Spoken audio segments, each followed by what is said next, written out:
Bonjour, je m'appelle Catherine Lepers, je suis professeure à Télécom Sud Paris. Dans cette leçon, nous allons voir les différentes architectures de réseaux d'accès optique FTTH.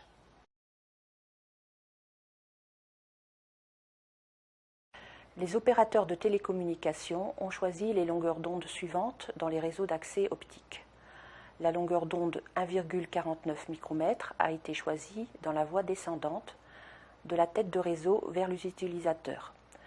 À cette longueur d'onde, l'atténuation est de 0,2 dB par kilomètre.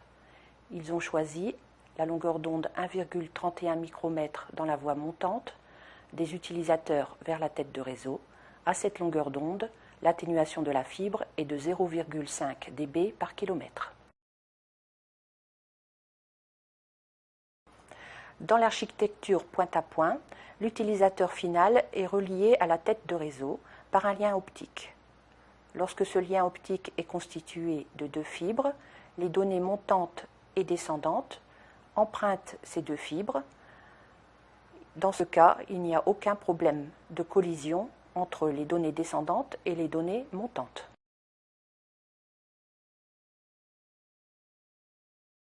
Je propose de calculer le budget optique d'une liaison point-à-point. Cette liaison est constituée d'un émetteur optique situé dans l'OLT de puissance d'émission PE en dBm et de longueur d'onde 1,49 micromètres, de deux connecteurs d'atténuation 0,5 dB, d'une fibre optique de longueur L à 1,49 micromètres, l'atténuation de la fibre est de 0,2 dB par kilomètre, comme nous l'avons vu précédemment, d'une marge système de vieillissement de 3 dB pour tenir compte du vieillissement de l'émetteur optique. Dans ces conditions, la puissance reçue en dBm est égale à la puissance émise en dBm moins 0,2 multiplié par L en dB moins 2 multiplié par 0,5 en dB moins 3 en dB.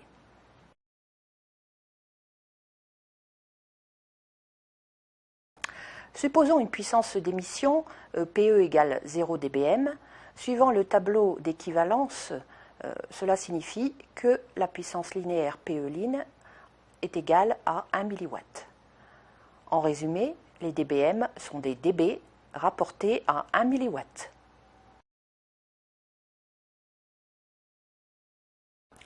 Le coupleur optique du nœud de l'architecture point-multipoint peut être réalisé en optique guidée. Avec cette technologie, on rapproche deux fibres optiques sur une longueur Z.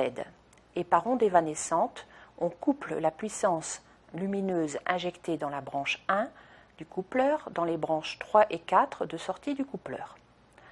Suivant cette longueur Z, on peut réaliser un coupleur 1 vers 2 avec 50% de la puissance émise dans les branches 3 et 4 de sortie du coupleur, soit une perte de puissance de 3 dB sur chaque branche de sortie du coupleur. En cascadant plusieurs coupleurs 1 vers 2, on réalise par exemple un coupleur 1 vers 8. En conclusion, il existe donc deux architectures de réseau d'accès optique principales, l'architecture point-à-point et l'architecture point-multipoint. L'architecture point-multipoint sera mise en œuvre dans le réseau PON, Passive Optical Network, ou réseau optique passif.